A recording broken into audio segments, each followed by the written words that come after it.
Boa tarde, sejam todas bem-vindas, todos bem-vindos a mais um webinar da Drummond Advisors. Eu sou o Lucas Couto, aqui do time de comunicação da Drummond.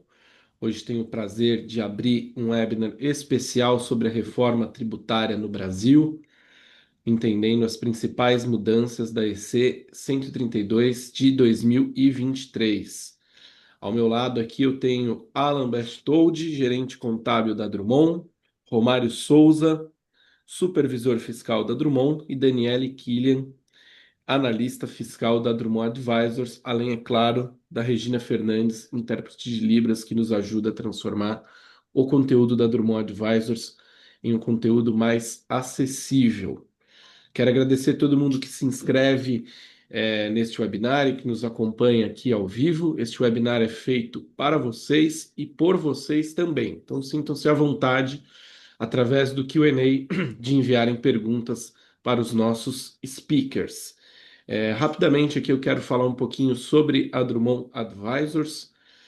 Nós somos uma consultoria internacional com contadores e advogados bilíngues e licenciados no Brasil e nos Estados Unidos, que estão prontos para auxiliá-los em todas as questões que envolvem internacionalização de empresas e também em questões tributárias e fiscais no Brasil. Nosso corpo é composto por mais de 300 colaboradores espalhados pelo globo e temos escritórios físicos em Orlando, Miami, São Paulo e Belo Horizonte. Nessa nossa jornada de 15 anos, mais de 12 mil clientes foram atendidos e nossa equipe está pronta para auxiliá-los em qualquer demanda que vocês apresentem. Bom, falei bastante já, agora eu passo a palavra aqui para os meus colegas para iniciarem o webinar. Bom webinar para todos. Lembrando, podem fazer suas perguntas via Q&A. Romário, Alan, Daniele, bom webinar para vocês. Qualquer coisa, eu estou aqui nos bastidores. Obrigado, Lucas. Obrigado, muito obrigado, Lucas, pela introdução. Boa tarde, pessoal. É um prazer estar aqui com vocês, né, falando sobre esse tema tão importante e recente, né, através aí de todas essas mudanças que o Brasil está passando, ah, que é a reforma tributária, né, uma mudança gigante para as empresas, né, na forma que elas operam hoje, né. E aí, às vezes, a gente pensa, né? Poxa, mas por que mexer no que está quieto, né? Por que a gente precisa de uma reforma tributária? Então, a gente listou aqui quatro pontinhos para trazer, né, de pontos principais aí do porquê que o Brasil precisa de uma reforma tributária. Hoje a gente tem um sistema no Brasil que ele é um sistema oneroso e ineficiente, né? Então a gente vê que no Brasil tem muitos tributos e muitas regras diferentes. Então hoje a gente tem dezenas de tributos, cada um com suas regras, com as suas bases de cálculo, suas alíquotas, suas próprias obrigações acessórias. Então isso impacta muito no sistema, né? A gente tem ICMS, a gente tem ISS, IPI, PIS, COFINS, é, IPTU, ITCMD, enfim, tem uma infinidade aí de, de tributos, né? É, e dentro desse sistema oneroso e ineficiente, a gente também tem a tributação em cascata e cumulatividade. Então, por exemplo, aí o PIS e COFINS, né? A gente tem no regime cumulativo, ele vai incidindo sobre ele mesmo durante a cadeia. Então, conforme vai faturando esses produtos na cadeia produtiva e de distribuição, vai havendo aí esse pagamento de imposto sobre imposto. Então, acaba sendo ineficiente, né? Sem falar da complexidade de cálculo, que alguns calculam por dentro, outros por fora, e aí agora tem processos que você entra para tirar o PIS/COFINS da base de cálculo do ICMS e do ISS, enfim, tem toda uma complexidade, né? E, e como eu mencionei, a tributação hoje ela é feita através da produção, né, ao invés de ser feita pelo consumo. Então, a cada etapa você está pagando imposto e esse imposto muitas vezes vai se somando à próxima etapa, né? Em termos de insegurança jurídica, a gente sabe que aqui no Brasil tem muitas interpretações divergentes. Então, existem constantes mudanças, né, por parte da Receita Federal, dos fiscos estaduais, municipais, né, e as decisões muitas vezes elas são até conflitantes em diferentes tribunais. Então, o que gera aí uma insegurança jurídica, né, muito grande para nós que somos brasileiros e também para investidores que muitas vezes querem fazer investimento no Brasil, mas tem receio, né? É, falando um pouquinho do alto custo de conformidade, uma pesquisa feita aí pelo Banco Mundial, é, que a empresa brasileira ela gasta cerca de 1.500 horas por ano apenas para cumprir as obrigações tributárias. Então, isso a gente vive aqui na pele, né, como uma contabilidade que atua nas obrigações tributárias, né, realmente é muito complexo para se gerenciar tudo isso. Então, a gente tem várias obrigações acessórias e várias obrigações complexas. A gente tem SPED, FD contribuições, a gente tem GIA e outras dezenas de obrigações declarações, né, que nós chamamos. Por escrituração eletrônica, nesse ponto é facilitado, mas ao mesmo tempo ela tem ela requer um investimento tecnológico e de capacitação de pessoas para poder gerenciar toda essa complexidade, né? Toda essa particularidade que cada imposto hoje tem a sua obrigação, né? Ah, outro ponto também que a gente fala muito, né, e o porquê da necessidade dessa reforma tributária é a guerra fiscal. Então, hoje existe uma competição entre os estados e também municípios, né, para atrair empresas, mais empregos, né, para suas regiões. Então, muitas vezes aí os estados e prefeituras, principalmente os estados, né, eles colocam incentivos e benefícios fiscais de forma unilateral. Então, especialmente no âmbito do ICMS, né, quando a gente está falando de estadual, zero imposto por 10, 15, 20 anos, né, ou colocam outros regimes especiais para poder beneficiar e trazer essas empresas para os seus estados, né? Então, como hoje não há uma coordenação desse sistema, algumas regiões são amplamente beneficiadas, né? E aí colocam o Brasil de uma forma como um todo num processo complexo, né, de se gerenciar a mão de obra, se gerenciar distribuição de renda entre o país, né? Então, hoje a gente tem essa dificuldade, né? E por isso que a gente precisa de uma reforma tributária. E aí hoje comigo aqui estão o Romário e a Dani, né, que vão poder trazer um pouquinho mais do detalhe da reforma tributária, né? Como que a gente está, o que que já tem de lei, o que que já tem aprovado, o que que já foi escrito, para trazer para vocês aí um panorama mais amplo.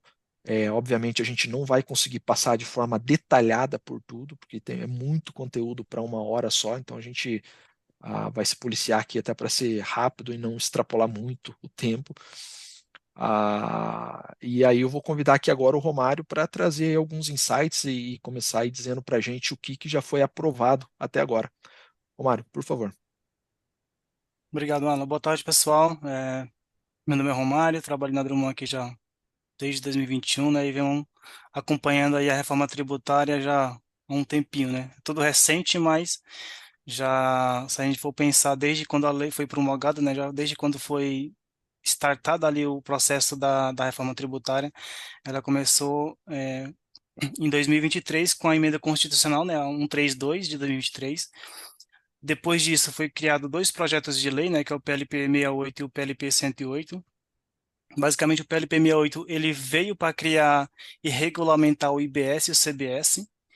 E com base nesse projeto de lei, que é o 68, já saiu a Lei 214 de 2025, que foi publicada em janeiro de 2025, né?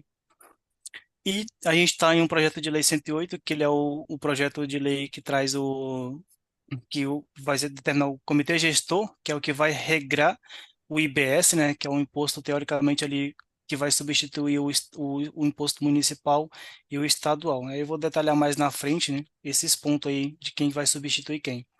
Mas só trazendo um panorama, né, da reforma tributária, eu vejo muito no mercado pessoas falando, ah, a reforma tributária não vai vingar, a reforma tributária não vai ser prorrogada, né? Mas não, pessoal, tá tudo acontecendo nos bastidores, né? Já tem lei publicada, já tem emenda constitucional, já estão alterando as normas técnicas das notas fiscais, já tem a Receita Federal já divulgou vídeos na internet de como que vai funcionar as apurações, né? Tudo meio que automatizado e é, teoricamente, né, a princípio é para ser um pouco simplificado as apurações aí com a reforma tributária. Então, falando aí um pouco de IVA dual, né? A princípio, no início da reforma tributária, quando se iniciou toda a discussão, eles tinham a ideia de criar apenas um IVA, mas aí eles perceberam que não ia funcionar muito bem, porque tem a questão, né, do fisco federal, do estadual e municipal. Então, foi decidido que, em vez de ter só um IVA, né, eles chamaram de IVA dual e quebraram isso em duas partes, né? O CBS, que é a contribuição sobre bens e serviços, né, que é de âmbito da Receita Federal, e vai substituir o PIS e o COFINS, né? E o IBS, né, que é o Imposto sobre Bens e Serviços, que ele está de competência dos estados e município. Então, esse IBS ele vai ser de competência do estado e município, que vai substituir o ISS e o ICMS. Quais são as principais características do novo sistema, né? Como é que vai funcionar? O que é que vai ter de novo nessa reforma tributária? Primeiro ponto que a gente colocou aqui, a questão da base ampla da incidência, né? Hoje a gente tem já tem uma base bem ampla de incidência do PIS e COFINS, por exemplo, do ICMS e do ISS, mas com a reforma tributária isso vai se abranger mais ainda. E eu trago um exemplo aqui, a questão de locação de bens móveis ali e imóveis, né? Por exemplo, uma empresa de locação de andaime, locação de prédio, enfim. Hoje essa empresa ela só paga PIS e COFINS, IRPJ e contribuição social. Com a reforma tributária, ela vai pagar também o IBS, que é o imposto que vai substituir ICMS e ISS, que hoje ela não paga. Então, teoricamente, a carga tributária para esse setor ela vai ser um pouco afetada, né? Devido a essa carga tributária que vai aumentar aí com a incrementação do IBS. Uma outra característica da reforma tributária é o cálculo por fora. Hoje a gente sabe muito bem que a maioria dos impostos, né, eles são por dentro do preço. O que é que isso significa? A partir do momento que você pega o valor do seu produto ali, o valor do seu serviço, e vai fazer o cálculo dos impostos, né, você tem que fazer o cálculo por dentro, né? E com a reforma tributária, isso vai mudar. Todos os tributos, né, IBS e CBS, eles vão ser calculados por fora. Ou seja, tem um preço de R$ 1.000 do meu produto, vou aplicar a alíquota que vai ser definida ainda, né? Não está definida a alíquota do IBS e CBS, e pronto, né? Já tem o valor da minha nota fiscal ali final. Vai ter uma não cumulatividade plena. Isso significa que hoje a gente tem três tributos que eles são cumulativos, né? Que é o quê? Cada etapa da cadeia ele incide, né? E isso, até o Alan mencionou ali no começo, que é o efeito cascata, né? Cada etapa da cadeia ele incide e aí vai ficando mais oneroso para o consumidor final, que é quem paga o pato lá no final das contas, né? Quem vai consumir, quem vai pagar todos os impostos que forem incidentes desde quando ele foi produzido até o final. Então, a principal característica da reforma tributária é que ele vai ser não cumulativo, ou seja, eu comprei um produto, já paguei IBS, CBS, teve incidência do IBS, CBS naquela operação. Quando eu for vender esse mesmo produto, eu vou ter o crédito da minha entrada e o débito da minha saída. Ou seja, isso é uma característica do imposto não cumulativo. Débito menos o crédito, né? O cumulativo, ele só tem débito, então não tem crédito. Por isso que é um efeito cascata e é um sistema tributário oneroso, né? Uma outra característica bem interessante que vai ter na reforma tributária é a questão da cobrança no destino. Hoje, as empresas, por exemplo, quando faz um faturamento de uma nota fiscal, ISS, ICMS, PIS e COFINS não vou mencionar, porque o PIS e COFINS ele é um âmbito nacional, já vai direto para a Receita, mas ISS e ICMS, por exemplo, e o IPI, também é nacional, esse não vai entrar na conta. Eles são todos pagos na origem, né? Então, se eu estou em São Paulo, prestei um serviço para Minas Gerais, ou vendi a mercadoria para Minas Gerais, o ISS e o ICMS fica para a cidade, né, e para o estado de São Paulo. Com a reforma, vai ser tudo no destino. Então, o imposto vai ser devido na origem, no destino onde quem contratou ou quem comprou o serviço ou o produto, ele vai ser consumido. Então, é uma principal característica, né, que as empresas vão ter que se adaptar, é usar a alíquota de IBS do destino do seu cliente. Uma outra característica, né, que vai facilitar principalmente a vida dos contadores aí é uma lei única, né, uma legislação única. A gente sabe hoje que a gente tem o ICMS, que são 26 estados e o DF. Cada estado tem seu regulamento, tem solução de consulta, tem normativa, tem instrução normativa, então isso dificulta muito o entendimento, né, da gente em algumas operações. O ISS, a gente tem 5.500 alguma coisa município, eu não estou lembrando exatamente o número, cada município tem o seu regulamento interno do ISS. Então, com a reforma tributária, a gente vai ter uma lei única, né? Pode ser que tenha um pouco a mais, porque vai ter a lei complementar, mas vai ter o regulamento. Mas se comparar com o que vai ter, com a gente tem hoje, né? Algo mais enxuto para a gente ter uma base, né? E ter a certeza do que a gente está fazendo, né? Tá certo e dar mais segurança jurídica aí. O outro é a proibição dos benefícios fiscais. Então, hoje a gente tem muito benefícios fiscais. Deu aula começando ali naquela questão das guerras fiscais dos estados, né? Por exemplo, Santa Catarina, Espírito Santo, eles dão muito incentivo fiscal para empresas que querem importar mercadoria do exterior, para não pagar ICMS na importação, e aí tudo vai, justamente para atrair empresas para lá, né, para o estado deles. Então, esses benefícios vai acabar. Questão de isenção em algumas vendas, né, vai acabar também. Lógico, né, que não vai acabar de uma hora para outra, vai ter todo um período de transição, mas a tendência é que em 2033 não tenha mais tanto benefício fiscal para algumas operações. Tem também a figura do imposto seletivo, né, que tá muito na moda chamar de imposto do pecado. Teoricamente, ele vai incidir apenas sobre bens que são nocivos ao meio ambiente e à saúde humana. Então, vai ter uma tabela lá dos itens que são nocivos ao meio ambiente e à saúde humana, mas a saúde humana, por exemplo, cigarro, bebidas, lembro bem desses dois itens que vai ter uma taxa muito alta, né? E também não vai ser para todas as empresas, né? Vão ser alguns determinados setores aí que vai ter o imposto seletivo. Os estados também poderão manter as suas contribuições. Isso é mais voltado para alguns estados, eles têm aquele fundo de combate à pobreza, né? Por exemplo, o Rio de Janeiro, que tem 2% de FCP, mas isso também vai acabar. Só vai continuar até 2043 aqueles que em 2023 já tinham isso instituído. E aí, quando for em 2043, também não vai ter mais essa cobrança de adicional de FCP. Agora eu vou chamar aqui a Danielle Killian para ela trazer um pouco para nós sobre o período de transição, né, que vai ser um período doloroso. Vamos trabalhar com dois regimes tributários aí ao mesmo tempo, né? A gente já pensa que hoje um é difícil de trabalhar, né? Imagine dois, mas isso não vai ser por muito tempo, vai ser só um período ali de transição. E aí ela vai explicar para a gente como é que vai funcionar. Obrigada, Romário. Boa tarde a todos. Então, a gente já tem um cronograma previsto para essa transição, né? Em 2026, né? Quase aí, estamos quase em 2026, já teremos o início da cobrança das alíquotas testes de PIS de IBS e CBS, sendo IBS de 0,1% e CBS de 0,9%, com possível compensação de PIS com o PIS e a COFINS e outros tributos federais e ressarcimento. Já em 2027 vai ter a extinção do PIS e COFINS e o início da CBS integralmente. A alíquota ainda vai ser definida por uma lei específica.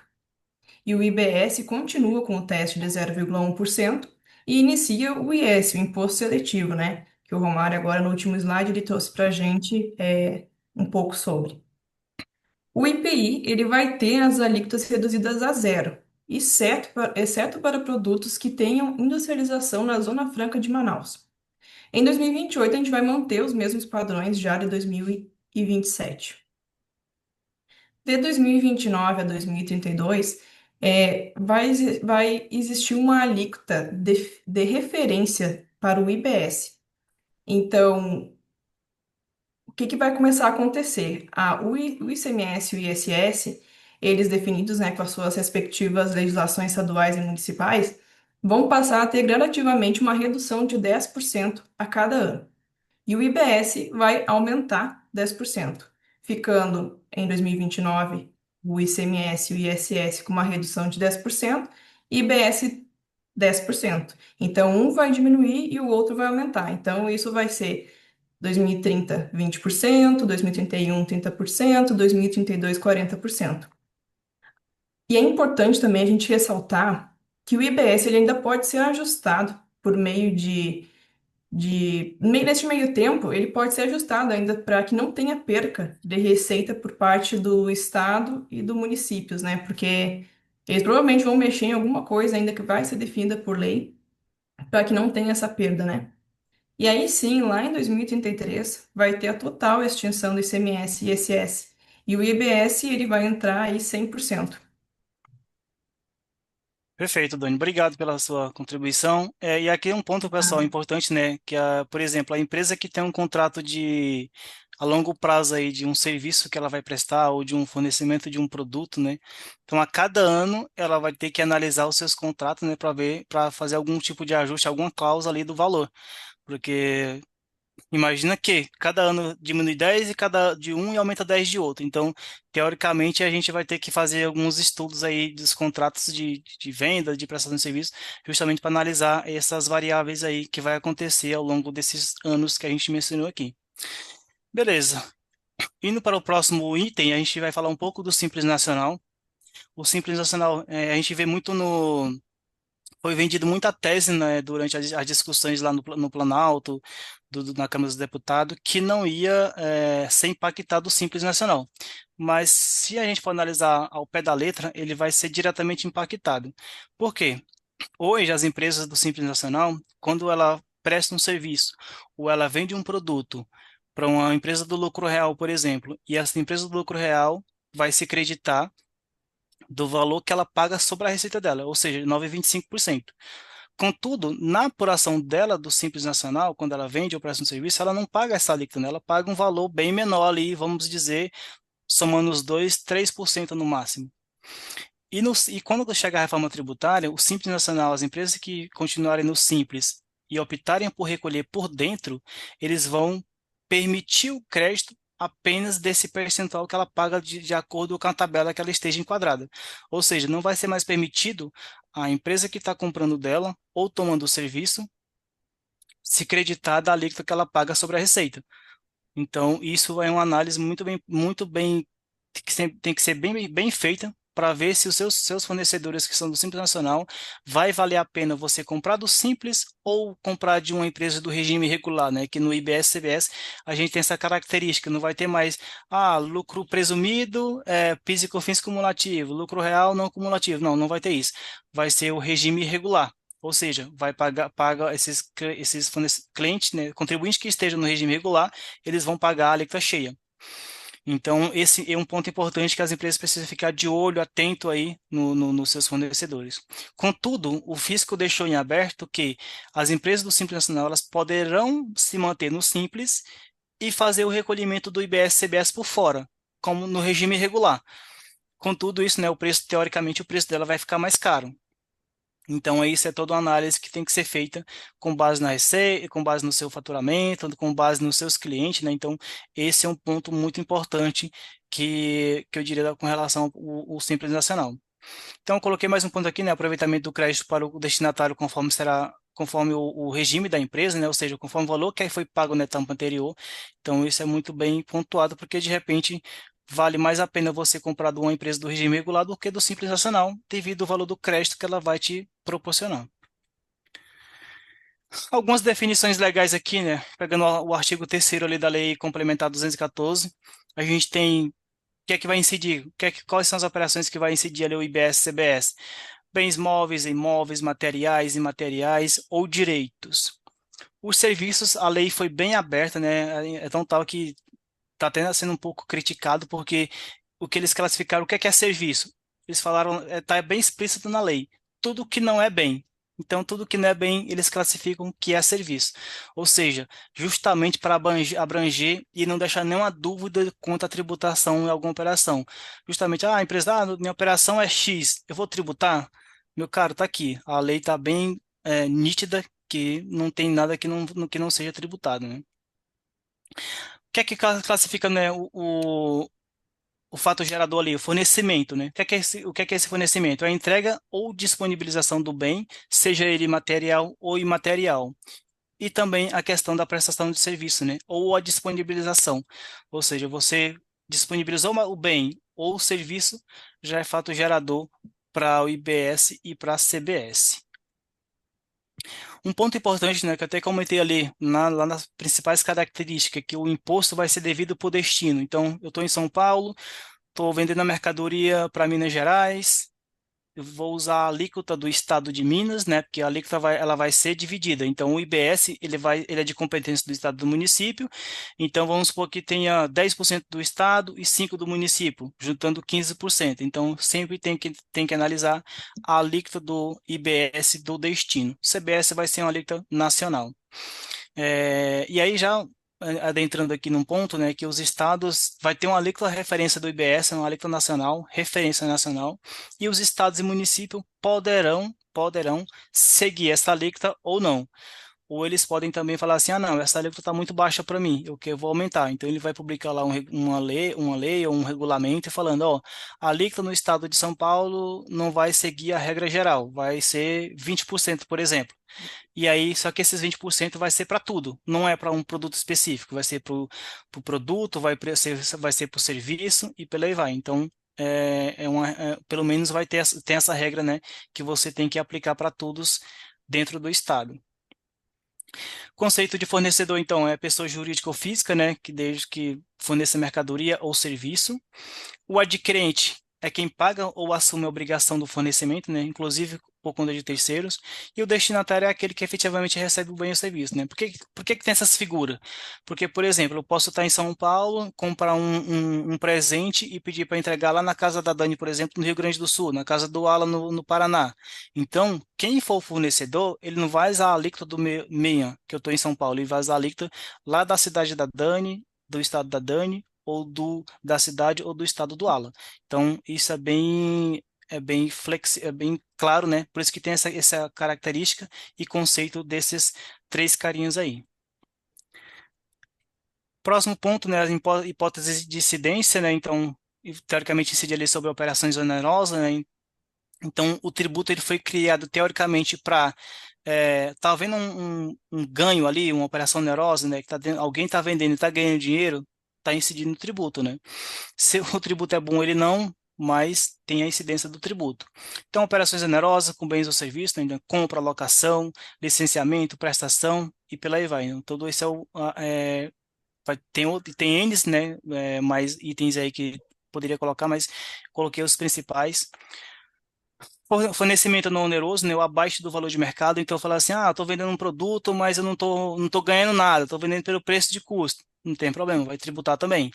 Eu tô bonificando um brinde aqui pro meu amigo, ele é muito bom, vai tributar também. Não tem esse problema de ser bonificação e vai ter isenção, suspensão ou não incidência. Transmissão a sócio, né? Pode acontecer da empresa, não, vai dar um bem para o sócio, porque ele é o dono, ele vai pegar, vai ter a tributação também. Então, por isso que a gente colocou a característica, né, que ela tem uma incidência em base ampla, né? Fato gerador, mais uma vez aqui, regra geral, ocorre no momento do fornecimento do bem ou serviço, mesmo fracionado ou continuado, né? Que a gente tem aquelas questões. O serviço vai durar 6 meses, então a cada mês ali que você vai ter que fazer a medição para saber, por exemplo, quanto de serviço já foi prestado, foi executado. E aí você vai fazer um cálculo e vai já emitir a nota fiscal ali e já vai pagar IBS, CBS. No caso, um fato novo também, né, que hoje não ocorre. Acontece muito de ter adiantamento de clientes, por exemplo. Hoje ele não é tributado, né? Só tributa quando emite a nota fiscal. No caso, quando tiver a reforma tributária já em 2027, teve adiantamento de cliente, já tem que tributar, independente se a nota fiscal foi emitida ou não, né? Então, isso é um ponto bem significante.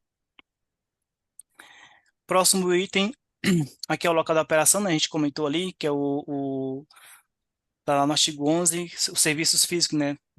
A incidência vai ser do local da prestação, os serviços, bens e materiais, sempre no domicílio do adquirente ou do destinatário, né? Então, sempre tem que analisar quem é o destinatário, quem é o adquirente. Algumas regras especiais, serviço à distância, do domicílio do adquirente, né? Então, por exemplo, eu estou em São Paulo e contrato um serviço online que eu consiga, sei lá, alguma aula, algum curso de outro estado. Sempre vai ter que atender ali e ficar atento ao quem está adquirindo, né? No caso, eu que estou comprando ali um curso online. Venda não presencial também vai considerar o destino indicado pelo adquirente. Aqui é o conceito de contribuinte, né? Quem é que é um contribuinte do IBS-CBS, né? Quem de fato paga. Então, fornecedor que atue com habitualidade, profissionalismo ou volume que caracterize o intuito comercial. Então, mesmo que seja uma pessoa física, vou dar um exemplo aqui. Vamos supor que eu estou aqui em São Paulo, eu dar um exemplo aqui de um celular. Tem um celular meu de uso pessoal, mas de repente eu faço a importação de 15 iPhones dos Estados Unidos e aí chega a mercadoria aqui no Brasil. Mesmo que eu sou uma pessoa física e nunca comprei importei um celular do exterior, eu tô fazendo uma operação que o volume dela caracteriza intuito comercial. Eu não vou comprar 15 celular para mim usar. Então, o fisco já entende que você, estando nessa condição, você já é contribuinte do IBS-CBS e vai pagar, sem muitas desculpas. Adquirente em leilão, então, se adquiriu algo em leilão público ou judiciais, vai pagar o IBS-CBS. O importador, né, que hoje já figura, né, então hoje a gente tem muita característica de importador de mercadoria, importador de serviço, independente disso, mesmo que o serviço não tenha, sempre tem que analisar, né, mas vai ter sempre a incidência do IBS-CBS, até pessoa física também. Ainda são contribuintes de IBS-CBS, as plataformas digitais, né, algumas delas serão responsabilidades solidárias pelo IBS-CBS, se aí tem algumas condições, né, por exemplo, a Amazon, por exemplo, a pessoa importou lá pela Amazon volumetria alta de mercadoria, chegou a mercadoria aqui no Brasil, eu peguei a mercadoria e não paguei os impostos ali na nota da importação. Se ela controlar o pagamento, a entrega e a outros termos que seria esqueci de mencionar aqui, mas se eu não me engano, é o pagamento e a entrega. Ela já vai ficar responsável também pelo IBS-CBS, caso o importador de fato, né, quem fez o pedido da mercadoria, não faça o recolhimento desse imposto. Conceito de não contribuinte, né? Então, quem é não contribuinte do IBS-CBS?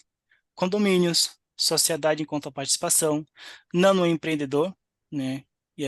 PF ali com receita bruta de 50% do MEI e não optante. Transportador autônomo de carga também não será contribuinte. Entidades sem fins lucrativos, né? De alta gestão em saúde. E aí entra aquelas questões das empresas que têm do terceiro setor, né? Split payment, aqui é um ponto bem importante, né? Aqui eu diria que é um dos mais, uma tacada de mestre aqui do governo e vai impactar diretamente no fluxo de caixa das empresas. Por quê? O que é o split payment? Teoricamente, o fisco está desenvolvendo um mecanismo financeiro que os bancos estão fazendo isso, né? Quem vem fazer são as plataformas, as instituições financeiras. Então, os bancos ali, né, que são a maioria que faz transações no dia a dia ali das empresas. Como é que vai funcionar o split payment? Teoricamente, eu fiz uma venda de mercadoria de R$ 1.000. Desses R$ 1.000, R$ 100 ali é IBS-CBS. Então, no documento fiscal, já vai ser criado um mecanismo de ser criado um hash code. Nesse hash code vai constar lá ou a chave da nota, o número da nota, os dados da empresa, o valor dos tributos, como se fosse uma espécie de um QR Code. Então, quando eu fazer a emissão da nota fiscal, em algum campo, ou na nota fiscal, ou no corpo da nota, ou de alguma forma vai ter que ter essa informação. E aí, quando meu cliente, for me pagar essa nota fiscal, dos R$ 1.000 que ele fazer, no ato que ele for fazer ali o Pix ou uma transferência bancária, já vai, o próprio banco já vai pegar esse valor dos R$ 1.000 e falar assim, ó, Romário, sua nota fiscal é R$ 1.100 a IBS-CBS, eu vou te dar só os R$ 900. Os R$ 100 ele já manda direto para o fisco. Ou seja, hoje a gente não tem essa figura, né? Quando você faz um faturamento ali no mês e você já recebe dentro do mês algumas notas fiscais, você recebe o valor cheio, né? A não ser a nota fiscal de serviço que já tem retenção na fonte. Então, isso vai impactar diretamente, né? Porque o imposto daquela nota, teoricamente, você paga no mês seguinte. O ISS ali por volta do dia 10, o ICMS por volta do dia 20, né, a depender do estado, e PIS e COFINS no dia 25. Então, você tem um período que você fica com o dinheiro que teoricamente não é seu, é do governo, né? Então, com o split payment, esse dinheiro não vai mais entrar no seu fluxo de caixa, não vai entrar mais no seu banco, você vai se receber só o que é seu. Então, muitas das vezes ali, o dinheiro, você trabalha com o dinheiro do governo, e isso não vai mais acontecer, que vai impactar no fluxo de caixa, né? Hoje tem muitas empresas que na hora que tá, né, não está muito bom de fluxo de caixa, deixa de pagar imposto, aí faz um parcelamento depois, ou às vezes deixa lá muito tempo parado, né? Teoricamente, isso vai diminuir bastante. E aí, o que é que vai acontecer? O recolhimento do fisco, né? O mecanismo de recolhimento do fisco vai aumentar. A arrecadação vai aumentar, teoricamente, porque você não vai ter mais receber esse dinheiro em seu banco. Então, aqui eu já mencionei, né, que o recolhimento é feito com base no documento fiscal eletrônico, vinculado à transação. O fornecedor é obrigado a incluir no documento fiscal, né, eletrônico as informações que permitam a vinculação da operação com a transação de pagamento, ou seja, justamente o hash code que vai ser gerado a cada nota fiscal, né? Os bancos já estão desenvolvendo esse mecanismo para funcionar perfeitamente aí via split payment. Dando um exemplo mais claro, é como se fizesse um pedido no iFood, por exemplo. Você pede a mercadoria, você pede uma comida ali, né? Vamos supor que o prato ali que você pediu vale R$ 100, né? Custa R$ 100. Tem a taxa de entrega mais de R$ 10. Então você passa seu cartão de crédito, R$ 110. Quando a plataforma do iFood recebe esses R$ 110, teoricamente ela tira o percentual dela, que ela cobra, né? Tira os R$ 10 do entregador e o resto, né, que é o saldo ali, ela manda para o restaurante. Então, teoricamente, vai funcionar dessa forma. O cliente vai pagar a nota fiscal, o banco vai pegar esse dinheiro e vai fazer o split, que é o quê? Separar ele e enviar para a parcela de cada um dos donos. E aí, só dando um exemplo mais prático, né, como que funciona isso. Então, aqui a gente tem a figura do fornecedor, ele emite a nota fiscal. A mercadoria ele manda para o cliente, né, que no caso aqui a gente está colocando na figura do adquirente. Beleza. Quando o adquirente for fazer o pagamento dessa nota, ele vai mandar o dinheiro para o banco. A instituição financeira vai pegar essa nota fiscal com base né, no valor que ela recebeu ali e vai fazer o split. Ou seja, uma parte é CBS, ela vai mandar para a Receita Federal, aqui a gente até colocou um valor de R$ 270, e a outra parte é o IBS, que ela vai mandar para o comitê gestor. E aí, a diferença ela vai mandar para quem? Para o fornecedor. Então, é todo um ciclo que vai acontecer, né? O contribuinte em si, ele não vai ficar preocupado em falar assim, quanto é que eu vou ter que mandar quanto que é do governo, quanto que é meu, quanto que é do fornecedor, não.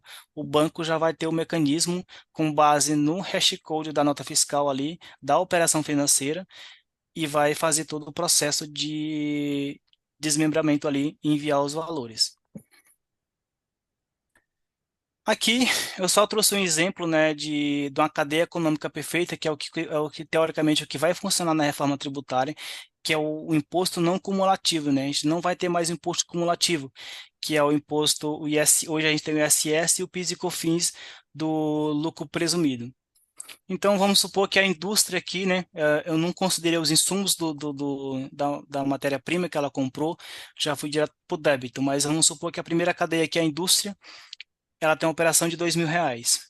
E aí, nessa operação, ela vai pagar, a gente estimou que tem conversa, né, que o IBS, a alíquota do IBS-CBS pode ser de 26,5%, 27%, 28%, não está definido, mas aqui eu coloquei uma alíquota de 26,5%. Então, na primeira cadeia aqui, uma operação de R$ 2.000, ela vai pagar IBS, CBS, IBS de 354, CBS de 176, totalizando a nota fiscal 2.530. Então, no final do dia, ela tem um débito total de R$ 530 para recolher para o fisco. Ela vende para o atacado esse valor, o atacado compra essa mercadoria e vende para o varejo por R$ 4.000. Então, nessa operação, ela vai pagar R$ 708 na operação dela de IBS, 352 de CBS. Valor total da nota fiscal, 5.060.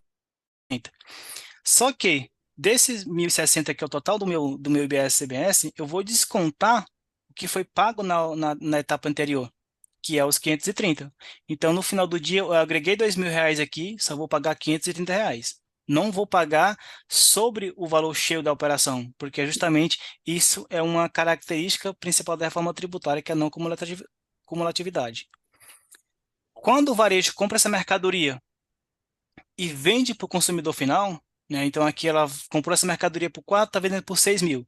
Teoricamente, ela vai calcular novamente o IBS-CBS na nota fiscal e vai descontar o que foi pago na etapa anterior. Quanto que eu paguei na etapa anterior? 1.060. Então, dos meus 1.590, eu vou descontar o IBS da etapa anterior e pagar os R$ 530, que é o meu saldo da apuração. Então, é só para ilustrar mais ou menos como é que vai funcionar a questão da não cumulatividade plena na reforma tributária, né? Eu vou só voltar aqui no ponto do split payment, que é a questão da reforma tributária com relação as formas que vai ter mais forma de split, não split, mas outras formas de recolhimento de tributo, né? Ou seja, vai ter forma de pagar o tributo ali com crédito dos seus serviços tomados, das suas mercadorias que você comprou. O próprio adquirente, ele pode pagar esse imposto para você ou seja, ele vai te pagar em dinheiro, por exemplo. Não vai ter split na operação, mas ele pode falar assim, ó, fornecedor, me gera a guia da tua nota fiscal aí, que eu vou pagar para você. Por que que vai acontecer? Pode acontecer muito isso também, caso seja pago em dinheiro, né? Hoje em dia as pessoas não usam mais dinheiro físico, mas pode acontecer, porque a reforma tributária tem um ponto bem importante, que o débito é na emissão da nota fiscal. Então, o que eu emitir no mês, né, a lei de faturamento já vai calcular o tributo, só que o meu crédito das entradas, ele vai ficar condicionado ao pagamento do tributo na etapa anterior, ou seja, vai ser teoricamente ali por regime de caixa. Eu só posso me creditar das entradas dos meus serviços, das minhas compras, desde que aquela operação já tenha sido pago o valor do tributo. Caso não, eu não posso creditar na minha apuração. E aí vai muito daquela questão do pagamento, né? Por isso que eu mencionei essa questão do próprio adquirente fazer o pagamento do DARF daquela nota fiscal, justamente para poder ele se creditar, porque senão o crédito ele fica travado. Deixa eu avançar mais um pouco aqui. Atacado, isso eu já expliquei. Tá, um ponto importante. Nas importações, né? Então, o IBS e CBS nas importações. Hoje a gente já funciona dessa forma, né? Então, o IBS e CBS ele incide sobre as importações de mercadoria do exterior e nas importações de serviço. Então, teoricamente, eu até acredito que vai aumentar a carga tributária das importações, porque o IVA ele vai ser bem alto, chutando aí os 27 ou mais. Então, a tendência é que a carga tributária nas importações seja um pouco maior. Mas, contudo, né, desde a empresa está no regime regular, ela vai poder se creditar ali na entrada dela. Então, teoricamente, vai ficar elas por elas, né? A não ser que você vai comprar mercadoria para ativo ou uso e consumo. Aqui a gente mencionou alguns impactos esperados da reforma tributária. A reforma tem impacto significativo para as empresas, para o governo e para o consumidor, né? Aqui a gente pontuou, para a empresa, a reforma para trazer, né, a redução dos custos com compliance, simplificação na apuração dos tributos, né? Hoje a gente já tá rodando, já está sendo desenvolvido que os contribuintes vão ter uma apuração pré-preenchida. A Receita Federal vai fazer uma apuração pré-preenchida, como que já acontece hoje com o Imposto de Renda Pessoa Física. Como que ela vai fazer isso? Tudo com base na nota fiscal. A nota fiscal, ela vai ser o coração da apuração. Então, se a nota fiscal está emitida errada, teoricamente a sua apuração lá na Receita Federal também vai estar errada. Então, um ponto importante que a gente, né, já está orientando é que a nota fiscal já a partir de 2026, tudo bem que 2026 não vai ter um impacto ainda, porque vai ser só um alíquota teste ali de 0,1 de IBS e 0,90 de CBS, mas isso é um reflexo do que vai acontecer em 2027, que é quando já começa o CBS ali 100%. Então, a partir de 2027, a apuração já vai ter uma apuração online lá na Receita Federal, que lá vai estar créditos a apropriar, créditos já ok para você se acreditar, que são os créditos que o seu fornecedor já pagou aquele tributo, que aí você já pode se acreditar, e os créditos que ainda estão a apropriar, né, ou a serem usados na sua apuração, são aquelas notas fiscais que já foram emitidas contra o seu CNPJ, contudo, o fornecedor ou você, né, não pagou a nota fiscal ainda, ou ele não pagou ainda aquele tributo daquela nota, por isso que ainda vai ficar ali uma conta. Então, tem até um vídeo da Serpro, que é o desenvolvedor da Receita Federal, que eles já mostram como é que vai funcionar todo o ciclo de apuração. Chega a nota fiscal, eles analisam a nota e desmembram e alimentam várias plataformas. Ô, Mário, eu acredito, para complementar, que esses pontos que Claro, tu trouxe, eles refletem cada vez mais a realidade da reforma tributária, né? Que ainda temos pessoas aí desacreditadas que vai ser prorrogado, que vai, né, não vai ocorrer. E a gente tem vários pontos aí que está provando que isso já está acontecendo, né? com Várias notas certeza. técnicas para emissão de nota. Eu queria acrescentar também que hoje já já está em vigência o processo de abertura do CNPJ via Rede Sim já deve ser informado o regime tributário da empresa. Esse é um outro fato, né, que nos prova que já estamos caminhando aí para efetivamente iniciar essa reforma. Perfeito, Aline, perfeito. É isso mesmo. A reforma tributária está todo vapor nos bastidores, né? Então, tal que foram selecionadas 500 empresas no projeto piloto. Já a partir de julho, elas estão sendo está sendo utilizada a plataforma lá no ambiente de homologação para fazer testes, né? A partir de outubro já tem os emissores de notas fiscais de compra, né? Já vai ter a opção lá de você colocar o valor do IBS, CBS, justamente para aquelas empresas que você querem se adequar e no final, em chegar em 2026, né, não terem rejeição, porque em 2026, tanto nota fiscal de serviço quanto nota fiscal de compra, né, de DANFs ali, se não tiver o destaque do IBS, CBS, vai ser rejeitada pelo fisco, né? Vai estar rejeição. Por isso que é muito importante que a gente hoje já comece a revisar ali seus cadastros de produto. Só concluindo aqui esse tópico, né? Então o governo ele vai aumentar a eficiência na arrecadação justamente com aquela questão do split payment, que ali vai ser hoje em dia teoricamente, né? A gente não usa mais dinheiro físico, então tudo é online, tudo é via banco, é Pix, é transferência bancária. Então nessa operação já vai ser o físico já vai morder ali a fatia dele, então com certeza a arrecadação tributária no Brasil vai aumentar bastante. E os consumidores é aquela questão, né? Aquele exemplo que eu dei antes ali. No final da conta ali, quando o varejista emitir nota fiscal ou cupom fiscal do contribuinte, teoricamente ele vai estar demonstrando lá todo o valor do imposto que incidiu em cada etapa da cadeia, né? Que no final das contas é justamente o valor total que foi incidido ali em cada etapa, desde a indústria, passando pelo atacadista até o varejista. E aqui a gente trouxe alguns pontos, né? Que a gente entende que seja essencial para as empresas que já querem se adequar ali para 2026, já começar a revisar algumas coisas. Então, até o final de 2025, o que é que a gente tem de que é importante? Configuração do cadastro de produto, né? Revisar como é que se os RPs já estão com essa opção ou estão desenvolvendo já essa opção de você fazer a configuração ali para calcular o alíquota teste de IBS-CBS. Mapear os serviços prestados, né, que incidirão o IBS-CBS, porque vai ter serviços que vai ter 100% de incidência, vai ter serviços com redução, por exemplo, atividade de contabilidade vai ter redução de 30% na alíquota, entre outros setores. Revisão e atualização de cadastro de fornecedores, né? Justamente aquele ponto lá que eu trouxe do Simples Nacional, se ele vai ter que conversar com eles ali para entender, você vai ficar no Simples, recolhendo o Simples por dentro do Simples, né? Ali na tabela dele, pagando aquelas, conforme a faixa ali, a alíquota pequena, ou vai recolher por fora, no regime regular.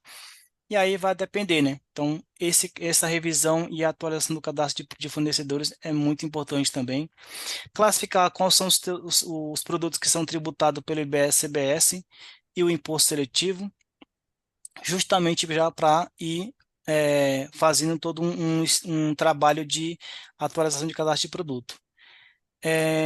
Avaliar a situação cadastral de atividade econômica, né? De repente, um ponto bem importante que eles criaram lá pelo vídeo que eu vi da Serpro, da Receita Federal, que, por exemplo, tem uma empresa que ela tem um KNAI que vende carne, por exemplo, um açougue. De repente, dessa empresa chegou a nota fiscal, né? E lá está falando que ela tá vendendo roupa, por exemplo. Ele vai estranhar isso. Opa, como é que esse cara tem um KNAI que vende carne e tá um NCM aqui de uma roupa? Então, isso é um ponto muito importante que as empresas precisam ficar de olho, né? E ver se estão tudo em compliance ali com a sua atividade, com a nota fiscal, se não está emitindo errado, porque o coração da apuração vai ser a nota fiscal. Então, treinar equipes de faturamento, mega importante, e áreas correlatas, né, para o novo modelo de tributação. Aqui eu diria que a área de compras vai ser muito afetada, né? Porque se eu estou comprando um produto, eu tenho que saber de quem que eu estou comprando para ver qual que vai ser meu custo do meu produto. Ah, vou comprar de um simples, ele está no regime, né, normal e paga IBS, CBS por dentro, o custo dele é R$ 100. Ah, não, mas eu tenho essa outra empresa aqui do regime regular que me fornece um crédito maior e o custo dela está 110. De repente, né? É um pouco mais caro, mas ela me dá um crédito maior. Então, tudo isso tem que ser analisado, né? Analisado. Financeiro também, né? Quem emite nota fiscal ali. Revisar e ajustar preços de venda, aquele que eu mencionei, porque a cada ano ali que você for tendo preço de transição, você vai ter que analisar seu contrato para ver se está tendo o lucro que você almeja, sua margem de contribuição está dentro do que você espera, e também a questão do crédito, né? De repente tem o preço de venda que você está vendendo, né? Um crédito que você está passando não é o mesmo, não é o que o teu cliente, né, espera. De repente está no simples. Então, tudo isso você tem que analisar. E também a questão do imposto por fora, né?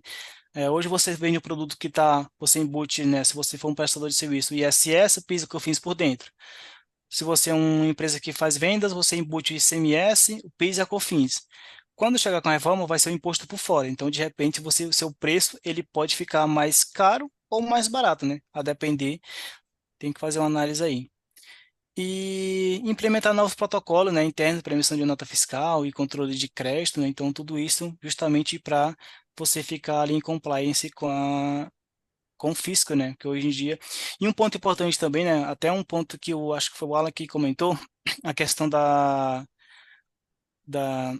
eu não me recordo agora, mas tá tendo uma tendência que as empresas elas terão menos obrigações acessórias para enviar para o fisco, né? Então, a tendência é que hoje todas as empresas elas enviam FD contribuições, né, que é referente ao PIS e COFINS, enviam o FD ICMS, que é referente ao ICMS, IPI.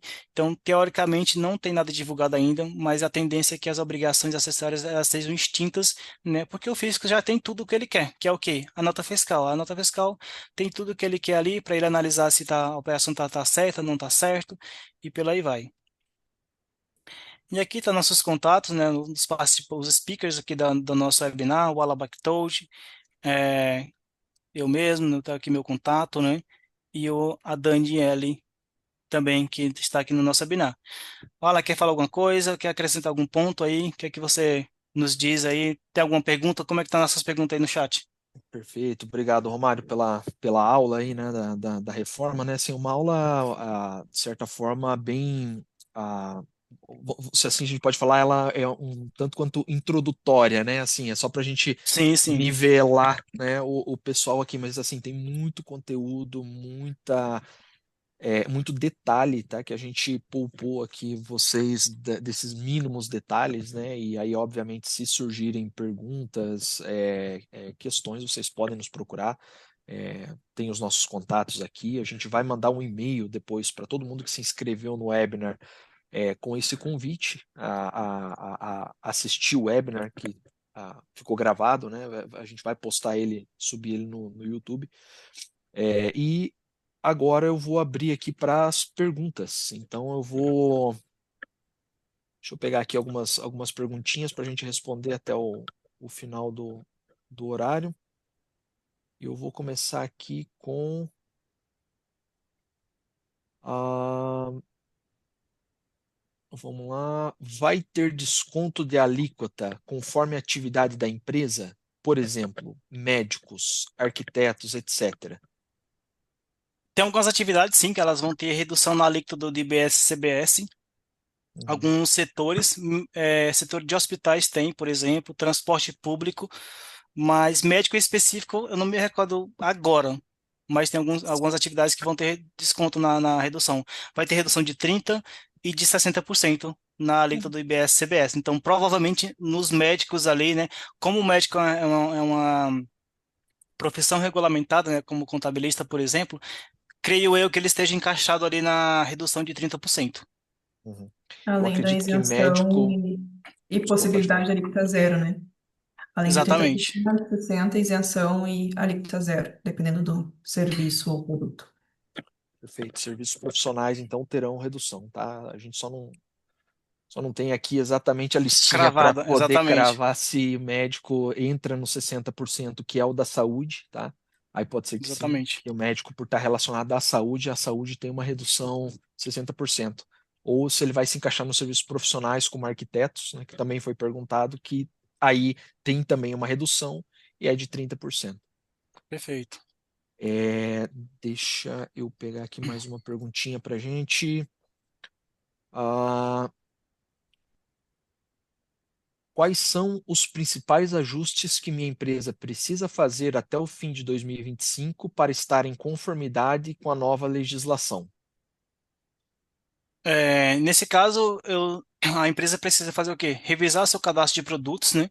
Justamente para entender se aquele produto que ela vende, que ela comercializa, o serviço que ela presta ali, tem a redução, tem algum tipo de redução, tem tributação, tem alíquota zero. Então, todas essas informações ela vai ter que, né, entender ali qual que é o cenário que ela vai se enquadrar. E também revisar o seu cadastro de fornecedores, né? Já para entendendo, né, ao longo de 2026, quais fornecedores serão mais benéficos em termos de crédito tributário na sua operação, na compra, nos serviços ali, né? Aquilo que eu expliquei. Eu sou do Simples Nacional, beleza. O meu fornecedor do Simples Nacional, beleza. Mas e aí, ele vai tá no regime regular, no regime do simplificado? Qual que é o mais vantajoso? Eu comprar dele ou comprar de uma empresa do regime regular? Então, tudo isso tem que ser analisado, né? Então, para já 2026 é o quê? Revisar e configurar o seu RP para emitir em 2026 a sua nota fiscal, já com a alíquota teste, tá? Bom, aqui uma pergunta polêmica, viu, ô Romário? Manda A aí. reforma tributária vai reduzir a carga tributária ou aumentá-la? Aqui, Depende, aqui né? a resposta é complexa, né, É Romário? complexo, depende, né? A gente não tem nada cravado ainda de que vai ter uma redução na carga tributária ou aumento. Mas o fisco está trabalhando com o quê? Com que não quer perder a arrecadação. Ou seja, a gente não vai ter, a princípio, não vai ter redução, porque se tiver redução, ele vai manter, ele não vai reduzir a alíquota do tributo. Por exemplo, se ele perceber que ele está arrecadando menos do que a gente estava arrecadando antes, né? Tipo, em 2025, por exemplo, ele vai aumentar a alíquota. Porque a ideia é que não caia o valor de arrecadação.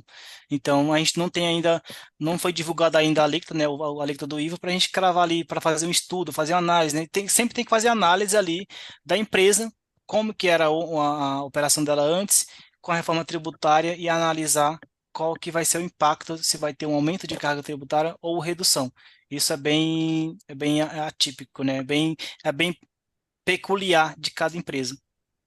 E aí tem todas as complexidades do regime, né, Romário? Que aí cada regime tributário aí ele pode ter sua particularidade. Se a empresa está no presumido hoje, é porque provavelmente ela tem uma margem de lucro superior ali aos 32% de presunção, ou, Exatamente. ou, ou deveria ser isso, né?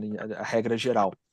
E a partir do novo regime não vai ter mais o lucro presumido, ele só vai ter o regime regular, que aí é um lucro real, né? É a apuração Para o conforme PIS o e lucro COFINS, real. se você tratar de PIS e COFINS, vai ter regime regular. Vai continuar o lucro presumido para o IRPJ e a contribuição social. E o lucro Perfeito. real, a mesma coisa ali no IRPJ da contribuição social. Só que já estão movimento nos bastidores que o ministro da Fazenda já está preparando ali de quando a reforma tributária do consumo, né, que essa reforma tributária especificamente do consumo, ela estiver totalmente implementada, eles querem instituir a reforma do consumo, que aí, teoricamente, com certeza eles vão mexer na pessoa física também, né? Com certeza vão mexer na pessoa física. Perfeito. E aí a gente tem no caso perfeito, obrigado por colaborar, Romário.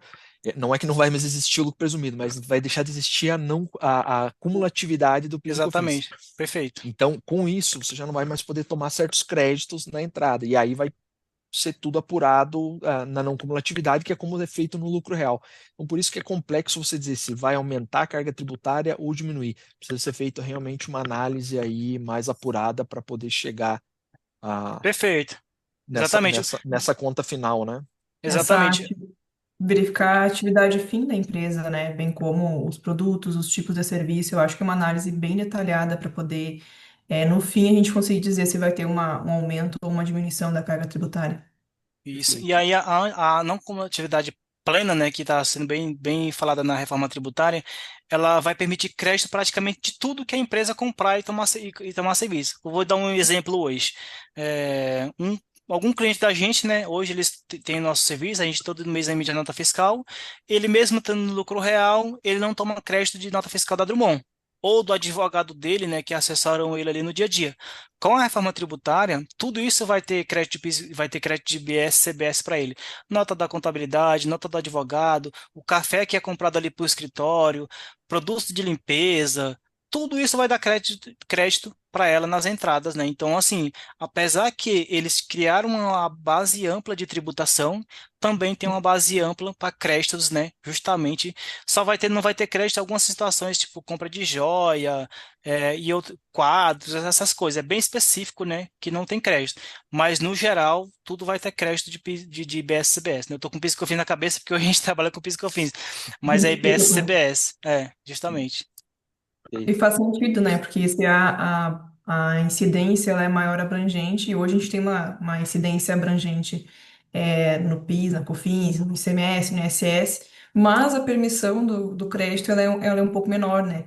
Ela tem regras mais específicas. Então, isso que a reforma tributária vai trazer, entendo que seja faça muito sentido. Exatamente. Hoje o crédito no PIS e COFINS ele é bem restrito, né? Ele está bem condicionado ali ao critério de ser essencial ou Insumo, né? relevante para a sua operação, né? Hoje não tem, ele é bem restrito. Com a reforma está bem mais amplo aí para as empresas. Qual seria a próxima pergunta, Alan? Pois é, eu acho que a gente vai encerrar por aqui. Eu vou pedir desculpas aí para quem a gente não conseguiu responder, mas em respeito ao tempo aí de todos, a gente vai. Vou chamar o Lucas aqui para fazer o encerramento com a gente e a gente vai responder. A gente tem aqui as perguntas para as pessoas e a gente responde ali num e-mail específico para quem fez ali a pergunta. Perfeito, perfeito. Lucas, por Bom, favor. exatamente. Muito obrigado, Romário, Alan, Daniele, todo mundo que acompanhou esse webinar aqui da Drummond Advisors.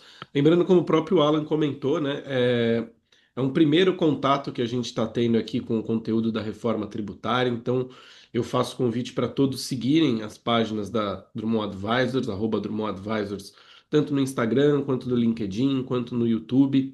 Também acessar o nosso site www.drummonadvisors.com, porque lá a gente vai continuar falando sobre reforma tributária, outros webinários sobre o tema, se aprofundando sobre o tema virão, e nós contamos com a participação de vocês. Quero agradecer também a Regina, que teve um probleminha técnico aqui no fim do webinar, mas esteve conosco na interpretação de Libras neste webinar. Mais uma vez, agradecer a todas as inscritas e todos os inscritos. Lembrando que esse conteúdo ficará posteriormente disponível em nosso canal de YouTube. Um bom resto de semana para todos vocês. Em nome de toda a Drummond Advisors, mais uma vez obrigado e até a próxima. Tchau, tchau. Obrigado, gente. Tchau, tchau. Obrigado aí pelo tempo de vocês. Tchau. Tchau, Obrigado, tchau. Contem gente. Tchau, conosco. tchau.